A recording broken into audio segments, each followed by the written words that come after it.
Sasabak po sa kanyang Australian Open main draw debut ang Pinay tennis star na si Alex Ayala today. Ngayong araw yan ha, nakatakda ang laban nila ng Amerikanang si Alicia Parks mamaya pong alas 9 ng umaga.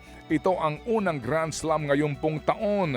Papasok si Ayala bilang number 49 sa world rankings habang pang-100 naman si Parks. Pero umabot na siya sa world number 40 noong 2023 kaya inaasahan po magiging dikdikan ang laban nila ni Ayala. Defending champion po naman sa naturang torneo ang Amerikanang si Madison Keys. Samantala, hinirang po na Athletes of the Year ng Philippine Sports Writers Association sina Alex Ayala, Gymnastics Golden Boy Carlos Yulo. Makasaysayan po ang 2025 para kay Alex Ayala. Siya ang unang Pinoy na nanalo po ng laro sa isang Grand Slam at tanging Pinoy na nakapasok sa top 50 ng World Tennis Rankings. Pinutol po niya ang halos 3 dekadang gold medal drought ng bansa sa Southeast Asian Games. Ang two-time Olympic gold medalist na si Yulo nag-uwi po ng mga medalya mula sa iba't ibang Asian at world competitions. Ito ang unang beses sa loob ng 22 taon na isang lalaki at isang babae ang gagawaran ng nasabing award. Ikaw ang sunod na beses nang nakuha ito ni Yulo habang una naman po ito para kay Alex Ayala. Gaganapin po ang PSA Awards Night sa February 16 sa isang hotel sa Maynila. Samantala pa rin, nakuha po naman ng Alas Pilipinas players na sina Brian Bagunas at Bella Belen ang Mr. at Miss Volleyball sa PSA Awards.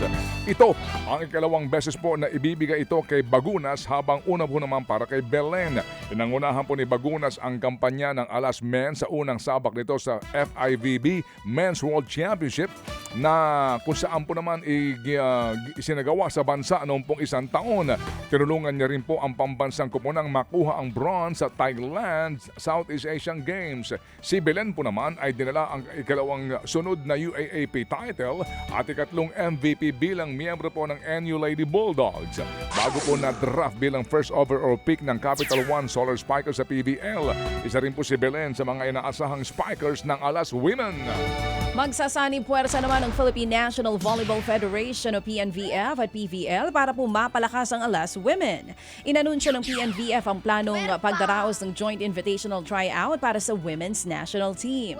Bukas hindi lang para sa PVL players kundi pati sa ibang manlalaro sa collegiate leagues gaya ng UAAP at NCAA. Ginawa po ito para mailinya ang national, professional at collegiate volleyball levels ng bansa at makabuo nga ng malakas na koponan para sa international competition. Ianunsyo sa mga susunod na araw kung kailan at saan gaganapin ang tryouts. Uy, exciting!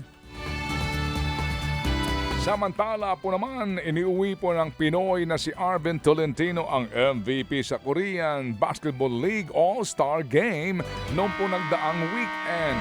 Pinangunahan niya ang Team Asia sa 82-79 na panalo kontra sa Team Rookie. Gumawa po ng 19 na puntos at 14 na rebound si Tolentino para nga sa Team Asia. Nakaramihan po naman sa mga bumuo ay kapwa niya mga Pinoy na mga imports. Naging kakampi niya sina William Navarro, Kevin Kiambao, Justin Gutang, SJ Belanghel at ang bagong pasok na si Jake Figueroa. Mga kapatid, brothers and sisters, saan ka pa? Dito na tayo sa totoo. Dito na tayo sa True FM. Mga kapatid, mag-subscribe and follow po kayo sa social media accounts ng True Network PH. Yan po kami. Hanapin nyo lang True Network PH, Facebook, Instagram, YouTube, TikTok, and podcast.